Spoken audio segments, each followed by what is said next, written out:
Bonjour et merci de l'intérêt que tu portes à ce test de personnalité révolutionnaire. Je suis Elsa, cofondatrice de la méthode d'utilisation du test de personnalité Flash. Aujourd'hui, je vais te faire découvrir ce que contient un test de personnalité Flash. Commençons par le profil d'un point de vue de tes talents et aptitudes naturelles. Tu vas découvrir les pourcentages de chaque dimension. Attention, ce ne sont pas de bonnes ou de mauvaises notes ni évaluations. Je te présente les 5 dimensions du Flash. Flash est un acronyme, donc la première lettre, F, s'appelle FAST. C'est la dimension de l'élément du feu, le besoin d'action, l'adrénaline et la vitesse d'obtention de résultats. Tout ce qui va activer le mouvement par un besoin de résultat et d'objectifs personnels. La dimension L, qui s'appelle limite, élément de l'eau, ici, c'est le besoin d'analyser, de vérifier et de récolter énormément d'informations. On est dans un état d'esprit plutôt de logique et de règles. La dimension A, qui s'appelle assemble de l'élément terre, c'est le besoin de construire durablement, d'organiser, de planifier les choses dans le temps et sur la durée. La dimension S, qui s'appelle slice de l'élément métal, c'est le besoin de décider, de trancher. C'est aussi la capacité à valoriser concernant tout ce qui peut avoir de la valeur. Une personne, un objet, une relation. C'est pour ça que l'on parle de qualité et de business, parce que le besoin profond de la dimension slice, c'est la précision et le détail, la valeur de chaque micro-chose. Et enfin, la dimension H, hello, de l'élément du bois, qui ici est représentatif du besoin de connecter, parfois d'influencer les autres, avec l'envie de toujours faire plaisir et de connecter avec un maximum de gens. Ensuite, tu vas découvrir les pourcentages de chaque dimension, mais remises en situation au travers des talents. Autrement dit, les énergies les plus faciles d'accès pour toi, car chaque profil est unique, les énergies qui t'animent et te composent, qui génèrent tes talents naturels, les prédispositions et dons de naissance, si je puis dire, et qui ne t'épuiseront jamais. Par exemple, le talent de la publicité. Évidemment, le Flash présente plusieurs idées de métiers dans lesquels tu pourrais t'épanouir sans te fatiguer. Pourquoi? Parce que si tu regardes en haut à gauche de la case d'un talent, comme le talent numéro un, par exemple ici à l'écran, la publicité, on retrouve la capacité d'influencer de Hello, le bois, et la capacité de récolter et de vérifier les faits des informations, limite, l'eau. Donc, lorsque la créativité, la connectivité, l'influence du bois rencontre le besoin d'information, eh bien, on se retrouve dans une capacité naturelle à savoir élaborer de la publicité. Mais alors, quelle est la différence avec, ici par exemple, le talent numéro 2 de la communication? Eh bien ici, ça va être le besoin d'aller collecter des informations qui va passer en premier et ensuite la capacité à influencer un public avec ces informations, à faire plaisir à un public.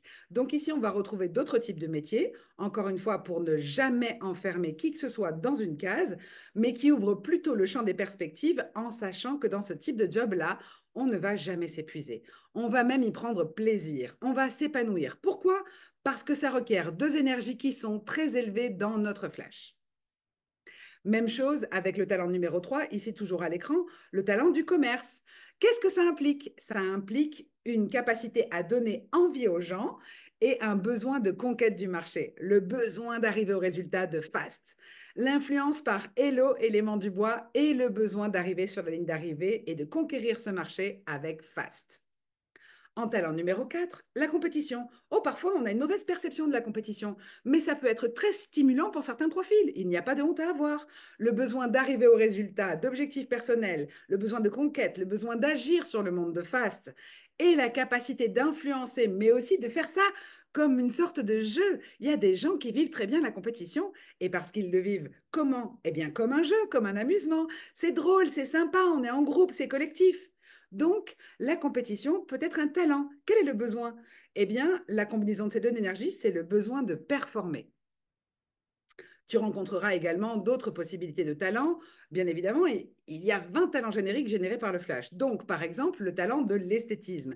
Qu'est-ce que ça veut dire? Eh bien, ça veut dire qu'ici, les deux dimensions qui sont exactement celles dont tu as besoin pour tous les métiers qui relèvent de l'esthétisme seront ta dimension hello, le besoin de faire plaisir derrière, et la dimension slice avec ce besoin de détail, de raffinement, de précision, que ce soit joli et raffiné. Ici, ces deux énergies-là vont composer les métiers qui te sont proposés dans la case de talent esthétisme, si ça fait partie de tes talents qui te caractérisent. Par ailleurs, si par exemple tu vois arriver dans tes premiers talents le talent d'expertise, ici on va avoir besoin également de la dimension slice, élément du métal avec la précision, vraiment le détail chirurgical, la virgule près, et l'analyse de la dimension limite, élément de l'eau, qui lui vérifie énormément les informations. Donc tous les métiers qui requièrent une forme d'expertise naturelle en la matière vont être faciles d'accès pour toi. Ou encore la haute technologie. La haute technologie requiert deux énergies principales, celle de FAST, le besoin ou la confiance, dirais-je même, dans le geste de chaque chose, la confiance et la précision du métal. Ici, on retrouve deux énergies, FAST et SLICE. C'est donc vraiment ce qui est requis dans les jobs que tu vas retrouver dans cette case de talent, si ça fait partie de tes talents. Dans cette case de tableau, on est bien d'accord, ce n'est pas toi que l'on met dans une case, ça va être la confiance et la précision dans le geste. Donc, on retrouve des métiers dans la haute technologie, à la fois d'un côté peut-être d'une part informatique, mais pas seulement, on va retrouver également de la pâtisserie raffinée. Tu le remarqueras. Et puis, tu vas découvrir également ta propre perception du monde, tu vas enfin la comprendre, puisque pour l'instant c'est encore inconscient, et tu vas comprendre également ce qui permet chez toi de trancher une décision. Quel est le cerveau qui pilote ta perception du monde et ta prise de décision? Et ça, c'est extrêmement puissant. L'avantage aussi du flash, c'est que tu vas découvrir que lorsque l'on passe un test à questionnaire, on se retrouve dans une case avec un type de biais cognitif unitaire, alors que le flash rétablit la nature humaine, c'est-à-dire qu'il n'y a pas de case à l'intérieur de notre cerveau, et nous utilisons de façon proportionnée ou égale nos biais cognitifs. Mais nous avons toujours des biais cognitifs de préférence, c'est la partie soft skills du flash. Ici, tu vas rapidement comprendre, si tu es davantage, par exemple, comme le propose la première soft skills, davantage dans la résolution de problèmes, auquel cas tu apportes une solution, mais sans demander l'avis de qui que ce soit, ou dans le consensus, ce qui veut dire que tu passerais en premier temps dans une forme de négociation pour voir si ça satisfait les autres avant de trancher ta décision. Eh bien, toutes les soft skills te permettent de comprendre que tu n'es pas enfermé dans une seule forme de comportement, mais que tu accèdes à plusieurs comportements de façon plus ou moins égale en fonction de tes préférences comportementales. Tu vas également découvrir ta vraie nature, ta nature numéro 1, numéro 2, numéro 3, numéro 4 et numéro 5. Qu'est-ce que cela signifie? Eh bien, c'est l'ordre d'arrivée de tes comportements automatiques et inconscients, jusque-là, ce qui va te donner une perception claire des besoins inconscients qui te gouvernaient jusqu'à aujourd'hui. Passons à présent à une partie plus personnelle. Ici, on découvre comment accéder à sa propre légende personnelle, les principes de nos quêtes inconscientes et qu'est-ce qu'une quête inconsciente. Finalement, ce sont ces comportements qui nous gouvernent en automatique de façon inconsciente. Donc, on va te révéler, au travers de tes deux dimensions les plus élevées, quelle est ta quête inconsciente et comment en sortir lorsqu'elle t'enferme.